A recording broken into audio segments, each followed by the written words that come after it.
Hey, what's up? What's up? What's happening? This is USourceMedia. I'm RaQuest, your host with the most, and we got a special guest out here today. I ain't even about to introduce her. She gonna let you know who she is.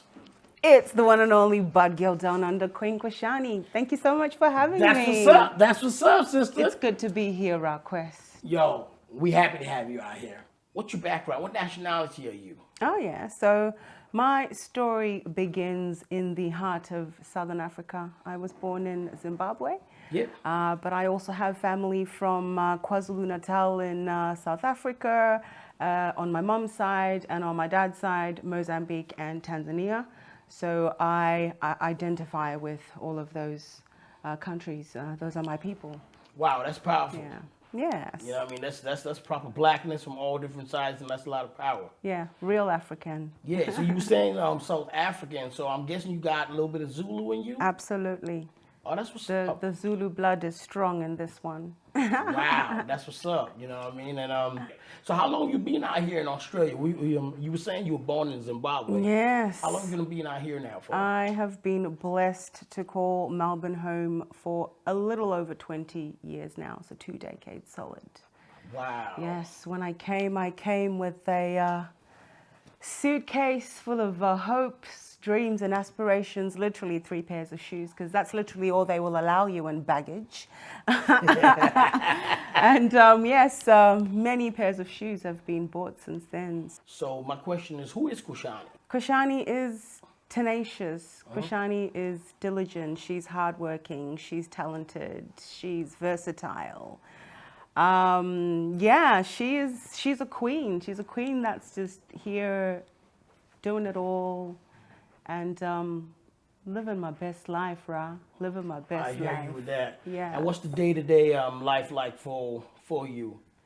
The day-to-day life is just keeping this dream rolling, you know, the wheels on the wagon still turning. 100%. With that question, I gotta throw on the brand.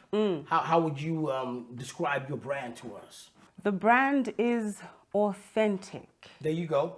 You know, the brand is chic. The brand is fun because the brand is the fashion, is the music, is the photography. It's everything in the one. So yeah, whenever you see me, this is the brand. I hear that. That style, you know. I feel it. I see it, yo. That bad gal swag, you know. All right, that's what's up. You know what I mean? It's I'm liking the swagger from the sneakers much. all the way up to the jacket. Original Converse shoes. There you go. Hashtag sponsor. Yeah, you better give her that sponsor, man. She's rocking your stuff. You know what I mean? For real. How long you been pushing this music out here in Melbourne for? Yeah, so in the Melbourne scene, I have been performing for 12 years. So my first ever gig was 2010 in July. You always remember your first like it is your love, which music is. And I got asked to perform for Oxfam, a fundraiser. Wow. So you, before we go a little bit more further on that, I'm hearing you do dancehall, you do Afro beats. Yeah. You know, reggae. Yes. Is there anything else you do? And let me know a little bit about, you know, what you do and what you have done around with music. So I also do R&B. That is how I have earned the title of dancehall queen on the Melbourne scene, because what I'm known for doing is mashing up R&B lyrics on dancehall school vibes, whether it's an old school vibe or it's a new school vibe. Just making it fresh, but still nostalgic and familiar. So I have a lot of fun with that because 90s. Also started with R&B. Yeah, 90s is my thing. It really started with 60s soul music. Like my first ever performance at the age of 9 years old was a Betty Everett song from, it will be 1958, and Betty Everett is an American soul songstress, and it's been done many covers as well, like big artists like Cher have done this song as well. So you might have heard it, but it's the Does he love me? I wanna know. Boom. I know the one. Is it in his kiss? Oh no, that's not the way. Now you're not listening to us. I say. If you wanna know if he loves you, so it's in his kiss. That's where it is. Oh, hell yeah. Yes. So you got that old soul in you, girl. I got that soul. Hitting me with surprises here. I'm thinking I'm going to be interviewing a dancehall girl. Yeah, she's hitting me with the R&B flows, the 50s hits. Like, God damn.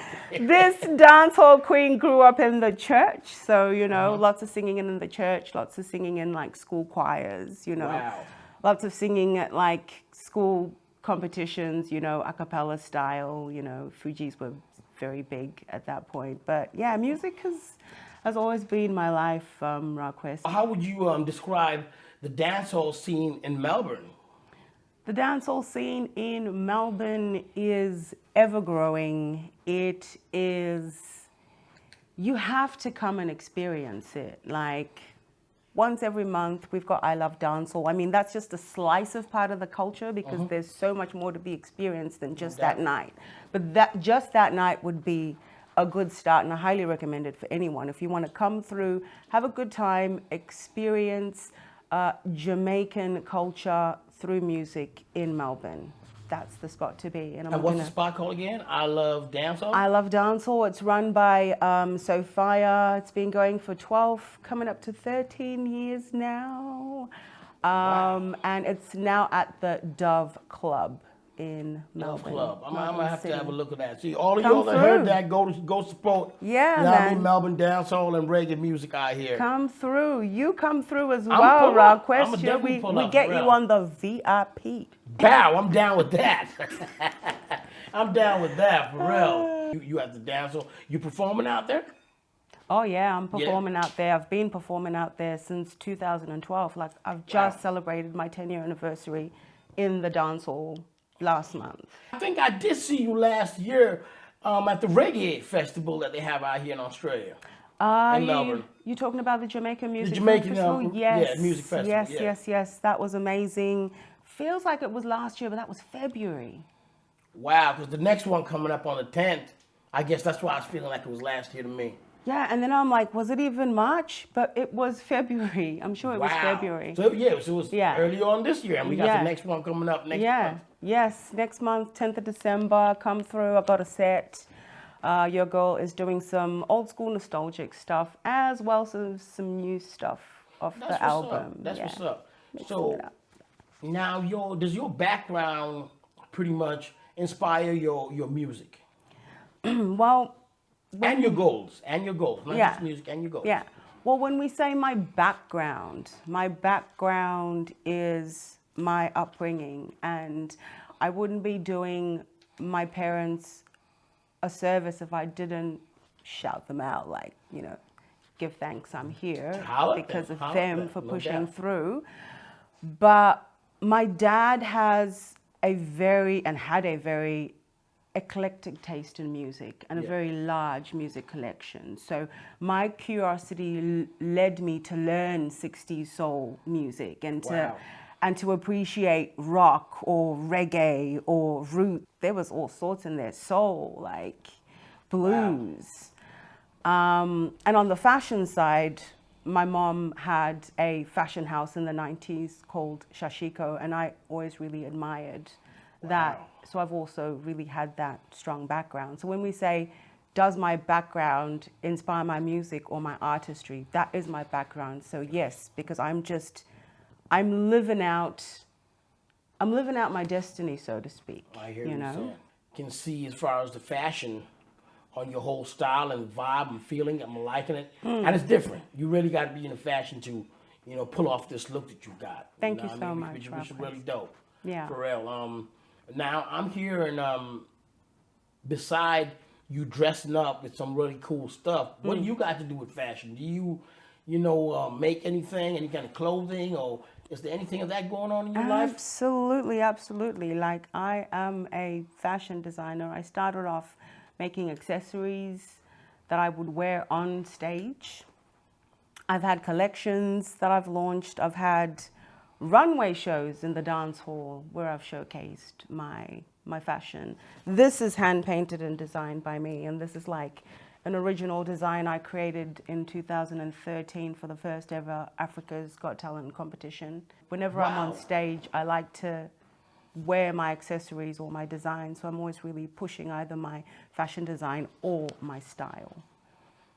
Wow, so yeah, that's, I'm just getting mind blown, and just, you know, every time you come up with more and more stuff, it's taking my breath away. You designed that over there, what you wear. Yes. Thank you, RaQuest. You know and I hand painted it myself.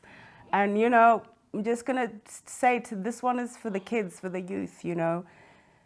They failed me in art in high school. For real? I was discouraged. Like, growing up, I remember I would have been like 5 or 6 or 7. Like, I would come home with drawings and my mom would be like, wow, this is amazing. And she'd take them to the office and she'd put them on the wall.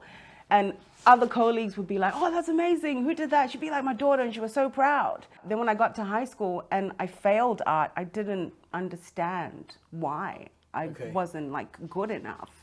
And now, later in life, I realize it was never about the grades, because nobody can tell you whether you're an artist or not. Yeah. You know, you either are or you're not, and I am an artist. Like. Yeah. Yeah. And you know, another thing is, some of the teachers, I'm guessing you're talking about it at school, was probably saying this. Yes. A lot of people don't see greatness at a young age. Yeah. That's the problem, you know. So you could have somebody at school, you know, like a teacher that's never going to see greatness, and they can understand it. Yeah. But yo, ladies and gentlemen, here's greatness right here for y'all that didn't believe, like for real, for real. Thank you so much, RaQuest. It's really important that the kids know that they believe in themselves, because no one can tell you whether you're good enough or not. It really comes down to whether you believe it. If you believe you're good enough, then that's it. You are good enough. I hear what you're saying. Yeah. So now, with COVID, you know, I'm coming back doing shows. Has it been hard pre-COVID, you know, all the way up to now, making shows happen? What's that process been for you like? It's been really tough. Right, it's been really challenging because of the uncertainty. I feel like I don't really know my city. Like, some of the venues have closed, some venues have changed names. Yeah. It's like being familiar with the language, but it's like you're relearning a language that you thought you were really fluent in. Yeah. So kind of feels a bit lost, but you know, we're still out there just trying to get on top of things. Yeah, make things happen, keep the ball rolling. Did you find it a little bit more easier before the lockdowns and all this? Absolutely, absolutely. Only because there wasn't that level of uncertainty. I hear you. Now there is. It's like you book a gig, it's like, will people come? You know, will I be able to make enough money on the door? Will everybody get paid? Damn straight. A lot has changed. Yeah, a lot has changed. And this is where we've really got to like big up the promoters that are really putting themselves out there and allowing us that opportunity to be on their bills, that we can be out there. So shout out to all the promoters. All the promoters and venues. I'm going to call out Stick Maribo, much love. Much love. You know. Big man, big shout out. You know, DJ Pitt, a.k.a. Peter Mungai, Rustalanwe Entertainment, We See You. Just to mention a few, you know. But yeah, it's tough out there, but we're still here and we're still striving. I hear that. You a positive person, you know. The vibes and the energy coming off you is real good. You know, I'm really feeling it. Thank you, RaQuest. Thank you. But Likewise. Another thing I'm feeling is this coffee that I'm smelling right now. That's what I'm really feeling. Is it about that time? It's about that time of day. Why don't we get a little coffee right here? So ready for it. Sip up, and then we'll continue this conversation. Amazing. Thank you so much. That's what's up, yo. Yeah. For real. It's in the thoughtfulness, sweet things you do for me. Like rub my back when I'm tired and make hot tea for me. And I see it's simple pleasures. That's where love be. And that's why I love you. And that's why I love you. With every day that passes by, you'll never have to question why. Yeah. So, you know, we back up in this again. Let's have some of this coffee out here. As I was telling you before, the coffee's nice. So ready. Yes, and it smells good. Oh, it's about that time. Cheers. Cha-ching. Yes. That's how we about it.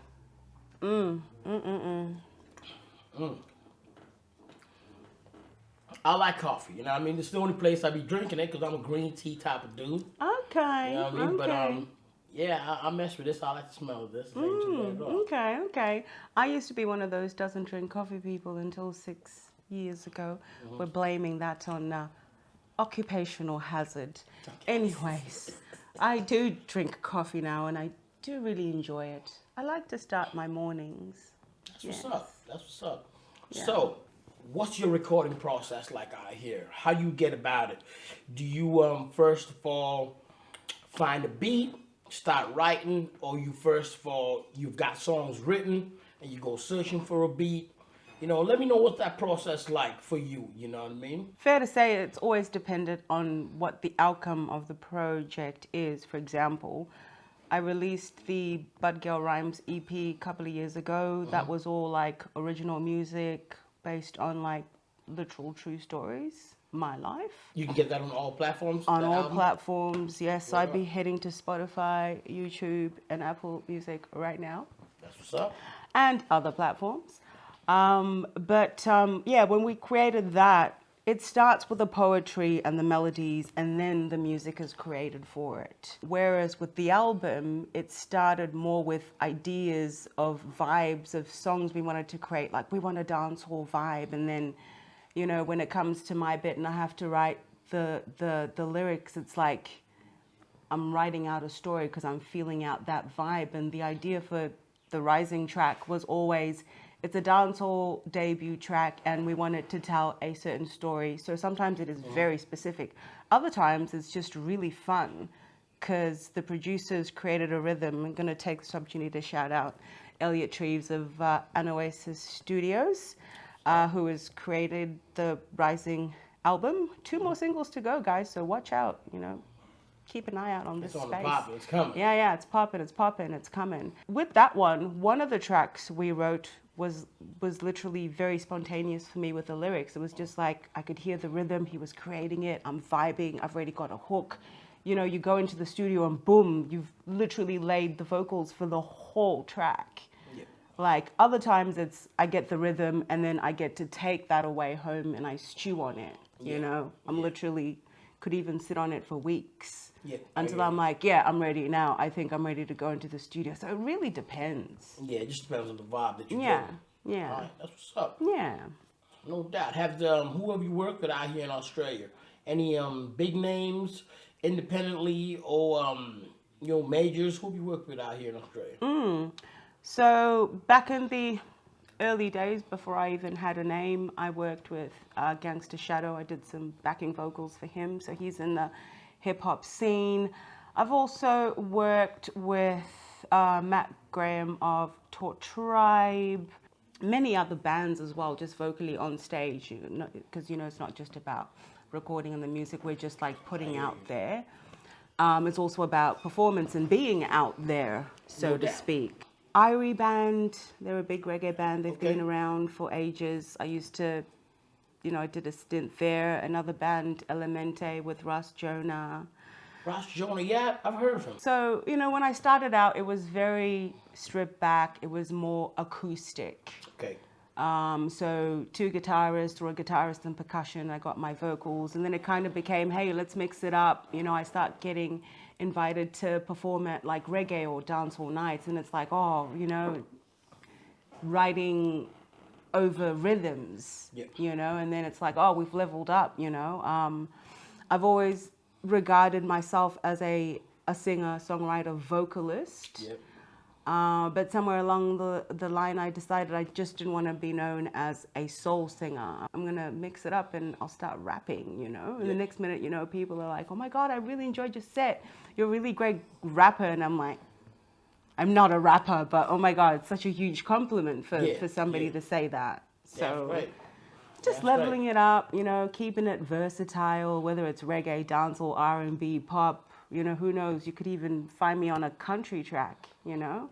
Yeah, well, damn, you're a musician. Yeah. So you be doing anything. Yeah. Yeah, I mean, sure, that's what's up, yo. Not a lot of people do that where, you know, they can play around with all different genres of music. But if you're comfortable with it, why not? Yeah. Yeah, I mean. Yeah. What do you think about the pros and cons of music with the whole internet thing. You know, like nowadays it ain't about getting a record deal no more and blown up. Nowadays it's about getting, you know, people to follow you and streams and all that type of stuff. What do you think about that? Look, it's a great platform. It's a great opportunity, but at the same time, I feel like we're really losing out on that tactile aspect of music. Like, big up people that still buy records or still buy CDs. Yeah. You know, I mean, I have like so many cassettes. I still have a cassette player, guys. I even still have a CD player. I've got like so many CDs. I feel like that was what was really nostalgic back in the day. Like you actually go to a gig and you leave with an actual CD, you know. And depending on how, you know, creative the artist got or, you know, how much sponsorship they had, when you flip the little booklet, it's like maybe it's illustrations or it's like, you know, the handwritten lyric style of the, you know, like just fun things like that, you know, like little photo shoots in there, really fun, telling a story. Get the lyrics at the back so you can read the lyrics. Yeah, you know. You know what I mean? Like, yeah, that's done with. Yeah. Now you're talking about it, I don't feel too good here that it's done with. It's like, you know what I mean? we're missing something there. But, you know, we'll still have merch at gigs. People can buy that. Yeah. But in terms of digital, we just don't have that anymore. It's just more, it's digital. You think it's a harder grind, you know, comparing to before just, you know, getting your demo and shopping into record companies, you know what I mean, and hoping for the best, crossing your fingers. You think it's a better grind? I don't know if it's a better grind, but it's certainly a harder grind because it just opens up the platform to so many more artists. Yeah. You know, it's almost like you're a drop in the ocean there. Yeah, and it just makes, I hear what you're saying. Yeah, like it's very competitive. Yeah, and people you don't expect to really make it. Yeah.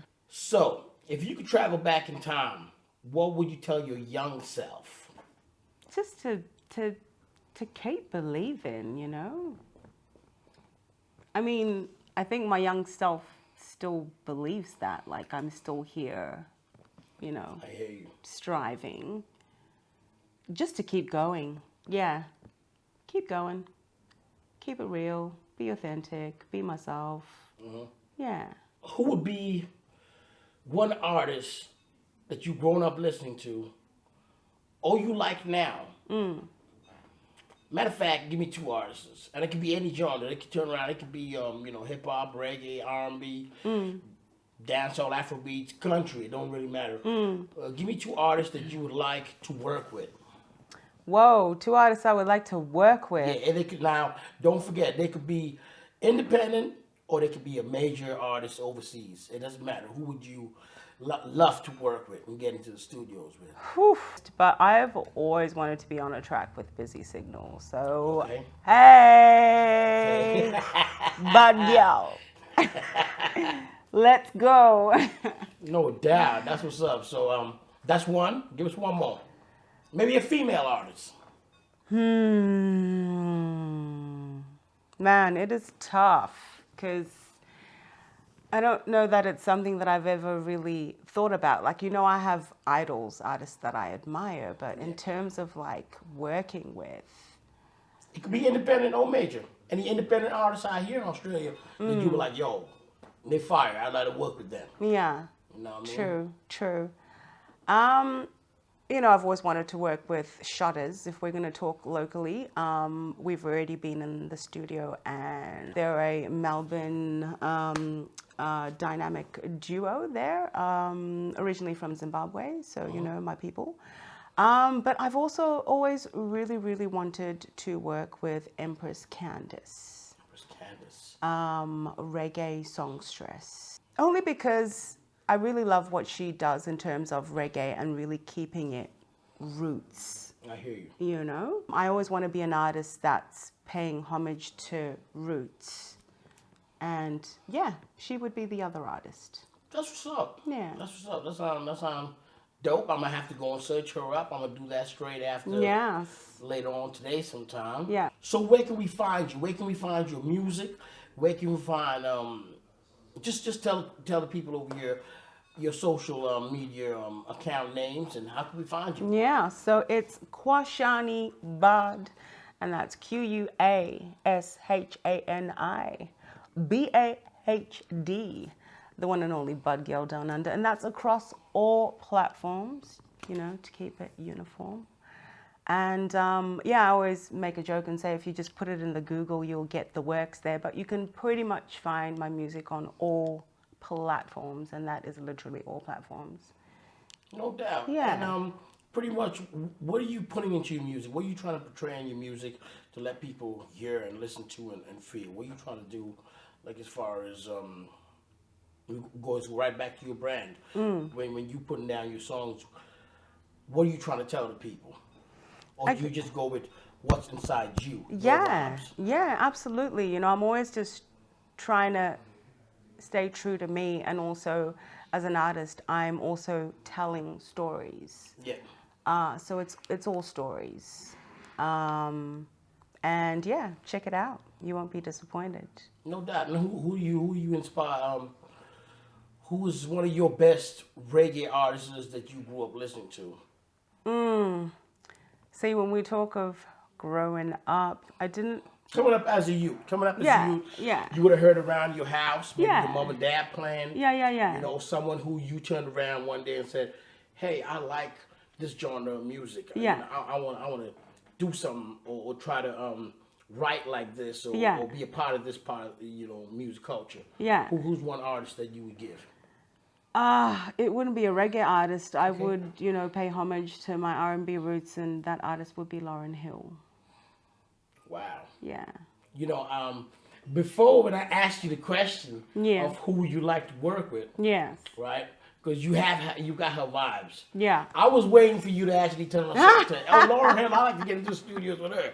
Hasn't she retired though? I thought she retired. She's retired, I think, but she's still gigging. I mean, Lauren, if you do get to listen to this, I would love to work with you. So if your people can hit up my people and we can make that happen, that'd be cool. What's up. You know, we ain't knocking anything at this point. Hell no. We networking, we're making things happen. And so last but not least, tell us a little bit about your fashion and your modeling. We haven't touched those bases there. Yes, we need have. to get up on that. We have not. Well, you know, my sense of fashion and style really always inspires the look.